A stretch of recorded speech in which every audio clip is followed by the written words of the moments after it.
Be agreed to. Mr. Speaker. I call the Honourable Damien O'Connor. Thank you very much, Mr. Speaker, and I'm not sure it's a pleasure, but it is certainly an honour to speak on this bill in the House today, in what is the biggest and most successful industry in this country, one which, if it wasn't succeeding now, this economy would be in dire circumstances, and I think the Minister has acknowledged that. Mr. Speaker, Labor has a proud history in the dairy industry, going back to the 30s, the 1950s, through the 1980s with the removal of subsidies, and in 2001 when Labor in Parliament set up Fonterra. We have and are proud of that history. But, Mr. Speaker, we cannot support this bill today. We have supported the legislation on the basis of it being non-partisan, of there being general consensus. Indeed, I think in the 50s, Labor developed the bill and it was passed by a national government. We had consensus when we set up Fonterra. However, we cannot support the national government at this stage because we believe that this legislation is premature. There is too much misinformation, a lack of information, and indeed still great debate within the dairy industry on what might come of this legislation. In fact, we had last week from the Fonterra Shareholders Council a position that they could not support this legislation in its current form. That was a brave move for them, but they made that statement because there are too many unknowns relating to this bill, Mr. Speaker. The Minister has outlined what the bill does. There are basically three components to it. The first is a milk price setting arrangement, and that is currently in legislation and in regulation, and what this bill seeks to do is in fact legislate it going forward to ensure better transparency. The issue that dairy farmers have raised in relation to this part of the bill is that, in fact, when the milk price setting methodology was reviewed, there were concerns from consumers. There have been constant bleating from companies getting milk from Fonterra that they're paying too much. Well, in fact, the review identified the reality that it would, quote, be a reasonable proxy for how the milk price would be set in a workably competitive market. That is, there was no major problem with it.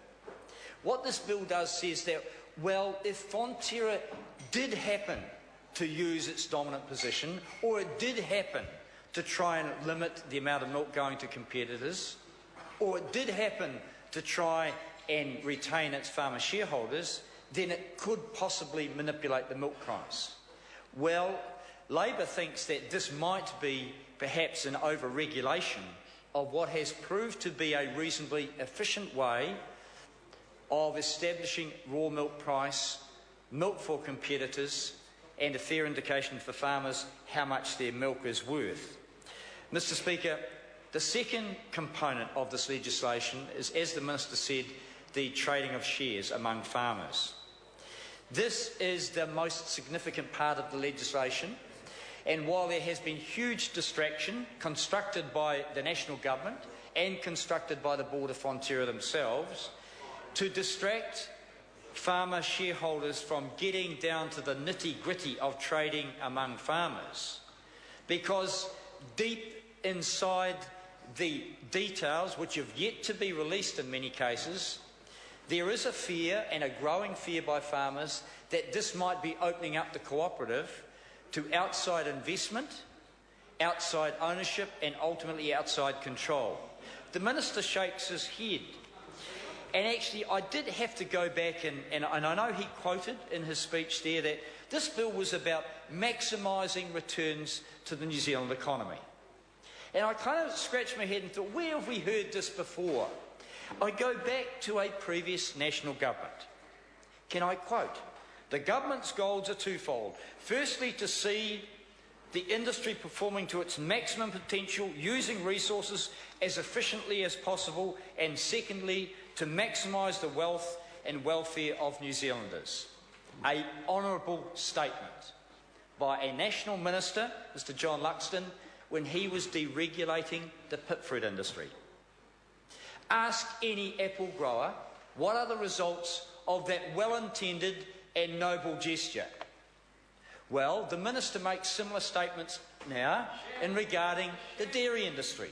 In fact, Matt's discussion documents imply that a cooperative is an inefficient and ineffective allocator of capital, that it is an inefficient and ineffective manager of one of our main industries.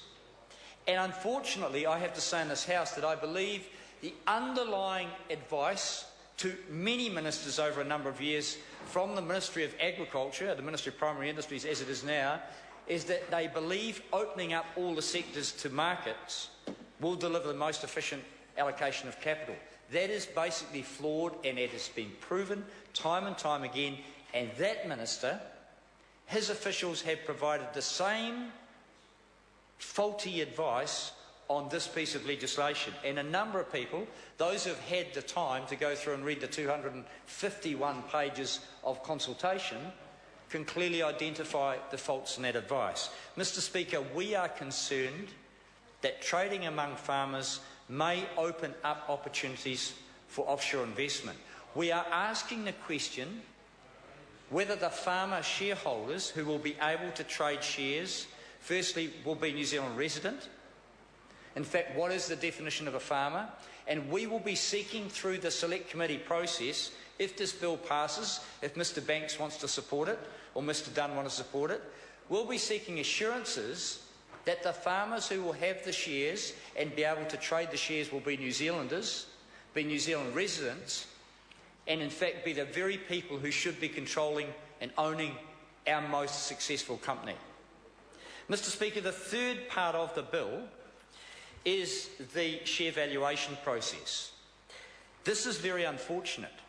Wayne McNee, the Chief Executive of the Ministry of Primary Industries, said to the Shareholders' Council of Fonterra, if you don't support TAF, we will regulate your milk price and regulate your share price.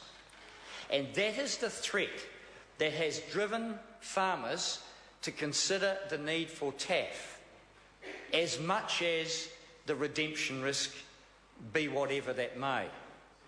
Mr Speaker, that threat made at the Shareholders' Council is very unfortunate for a senior official from a key government department. Those people feel that if they don't support TAF, they will have to face this third provision that I'm referring to now, and that is share valuation. The minister,